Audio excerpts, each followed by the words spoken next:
স্বাগতম সবাইকে। আমাদের আজকের টপিক নেটিভ মার্কেটিং। ফেসবুক ব্যবহার করার সময় এরকম পোস্টকে খেয়াল করেছেন?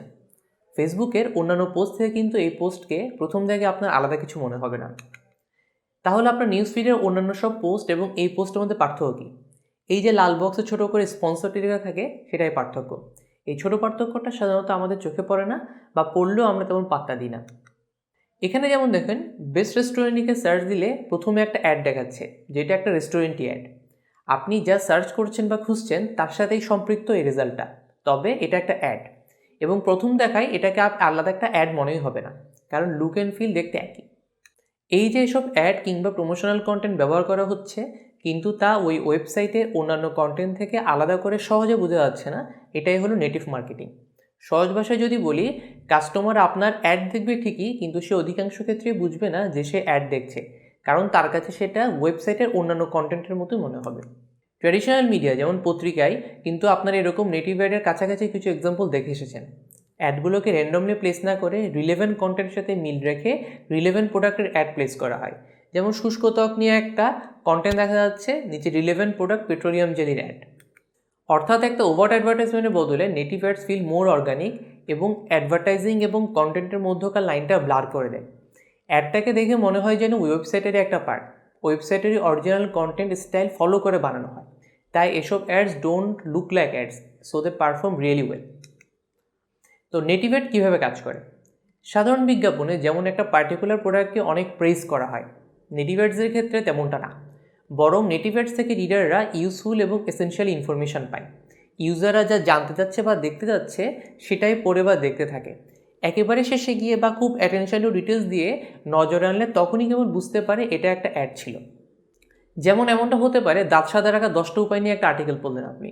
হতে পারে এই 10টা সলিউশনের যে কোনো একটাই কোনো একটা স্পেসিফিক প্রোডাক্টের মেনশন থাকলো, অথবা এমনও হতে পারে কোনো প্রোডাক্টেরই মেনশন নেই, কিন্তু পুরো আর্টিকেলটায় দাঁত নিয়ে কাজ করে এমন কোনো রিলেভেন্ট কোম্পানি বা ব্র্যান্ডের নামে পাবলিশ করা।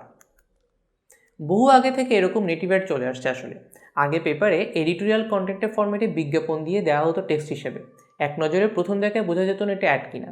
সেসব বিজ্ঞাপনই এখন বিবর্তিত হয়ে ডিজিটাল জমানায় বিভিন্নভাবে দেখানো হচ্ছে। তো নেটিভ অ্যাডস বেনিফিশিয়াল কেন, কী কী কারণে এরা ভালো রেজাল্ট দেয় মার্কেটিয়ারদের? ইউটিউবে ভিডিও দেখার সময় শুরুতে যদি কোনো অ্যাড দেখায় তাহলে কি আপনার বিরক্ত লাগে? সম্ভবত হ্যাঁ। আবার ধরেন আপনি কোনো আর্টিকেল পড়তে যাচ্ছেন কোনো ওয়েবসাইটে, কিন্তু প্রথমে একটা পপ আপ অ্যাড আসলো এবং ভিতরে এত বেশি অ্যাড যে আপনি বিরক্ত হয়ে পড়লেন না শেষ পর্যন্ত। এই ধরনের সমস্যাগুলো এখন খুবই কমন, এবং এই জন্যই ব্যানার ব্লাইন্ডনেস বলে একটা টার্মও চলে এসেছে। অর্থাৎ ওয়েব ব্যানার থাকলেও আপনি কী লেখা আছে তাতে তা ভালো মতো পড়েনই না। কিন্তু নেটিভ অ্যাডভার্টাইজিংয়ের ক্ষেত্রে এমনটা হয় না, কারণ ওই যে বললাম, ওয়েবসাইটের অন্যান্য কন্টেন্ট থেকে নেটিভ অ্যাডকে কিন্তু আলাদা মনেই হয় না। অডিয়েন্সের ইউজার এক্সপিরিয়েন্সকে নেটিভ মার্কেটিং দিয়ে এভাবে যথাসম্ভব ঝামেলামুক্ত রাখা যায়। পাবলিশারদের জন্য এভাবে নেটিভ মার্কেটিং দিয়ে ভিজিটরদের অ্যাটেনশন রিটেইন করা বা সেশন ডিউরেশন বাড়ানো বা বাউন্স রেট কমানো, এসব গোল অ্যাচিভ করতে সাহায্য করে। ওয়েবসাইটের ব্যানার অ্যাড কিংবা ইউটিউবের ভিডিও অ্যাড কিন্তু আমরা সচরাচর ইগনোর করে থাকি, তাই বিজ্ঞাপন দেওয়ার মূল উদ্দেশ্যটাই ব্যাহত হয়।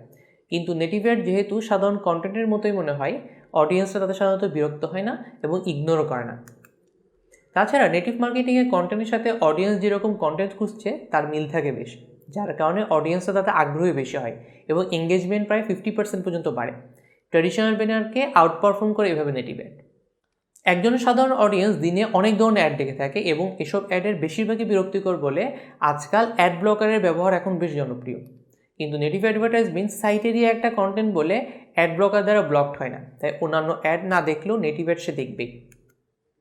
আর যেহেতু এই নেটিভ অ্যাড বেশি মানুষ দেখছে, তাই বিজ্ঞাপনদাতাদের ROI অর্থাৎ রিটার্ন অন ইনভেস্টমেন্টও বেশ ভালো। নেটিভ অ্যাডসের বেনিফিটস নিয়ে তো জানলাম, এখন এই নেটিভ অ্যাডস কী ধরনের হতে পারে সেটাও জেনে নিই। একটা হলো স্পন্সর্ড কন্টেন্ট। নর্মালি বড় বিজনেসরা এরকম স্পন্সর্ড কন্টেন্ট করে। পাবলিশাররা তাদের প্ল্যাটফর্মে কন্টেন্ট পাবলিশ করে এবং বিজনেসরা সে আর্টিকেলের জন্য পে করে। এই টাইপ কন্টেন্টে ডেফিনেট কোনো কল টু অ্যাকশন থাকে না, most of the time it is just brand awareness.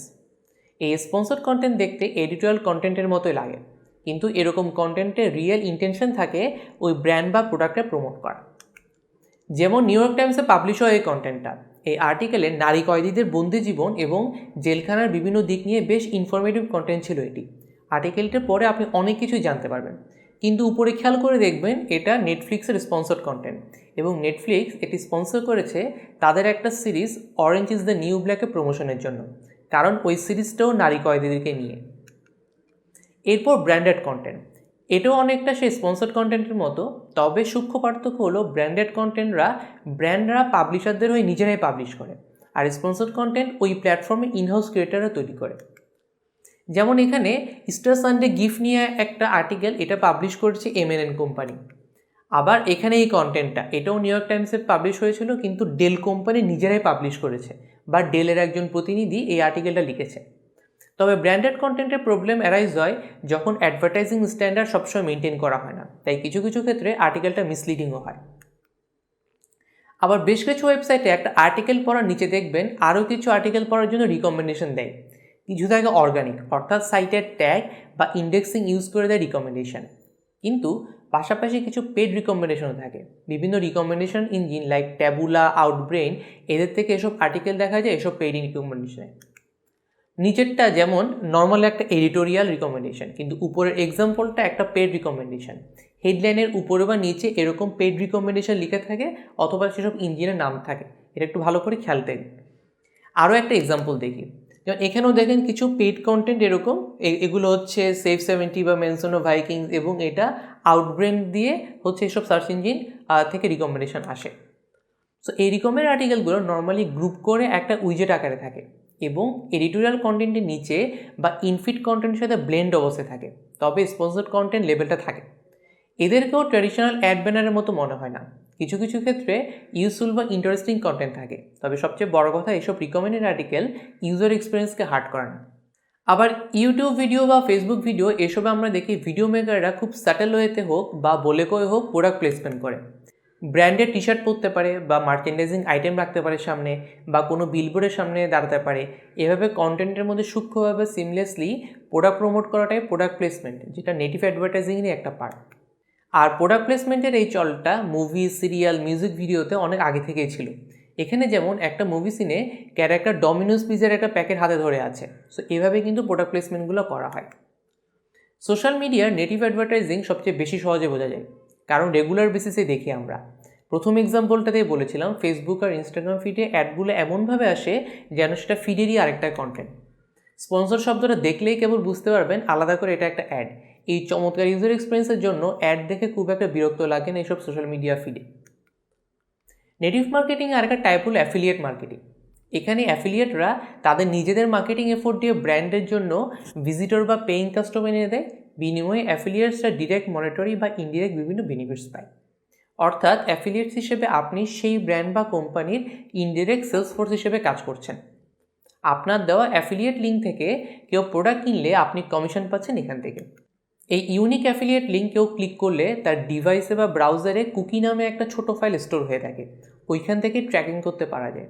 অনেকে তাদের ব্লগ আর্টিকেল পোস্টে, ইউটিউব ভিডিওর ডেসক্রিপশনে, ফেসবুক পোস্ট, এরকম বিভিন্ন জায়গায় এরকম অ্যাফিলিয়েট লিঙ্কস দিয়ে রাখেন। রিলেভেন্ট অডিয়েন্সের সাথে রিলেভেন্ট কন্টেন্টের মাঝখানে এরকম লিঙ্ক বা হাইপার লিঙ্ক দেওয়া থাকলে পড়তে বা দেখতে খুব একটা চোখে লাগে না, তাই এটাও একরকম নেটিভ অ্যাডভার্টাইজিং হিসেবেই গণ্য হয়। ইউজার এক্সপিরিয়েন্স বেটার করে বলে ব্যানার অ্যাড বা অন্য অ্যাড ফরম্যাটের তুলনায় এই নেটিভ অ্যাডভার্টাইজিং বেশ কার্যকরী, কিন্তু এই অ্যাড দেওয়ার ক্ষেত্রেও কেয়ারফুলি ক্রাফটেড হতে হবে এবং প্রপারলি এক্সিকিউট হতে হবে। Happy learning.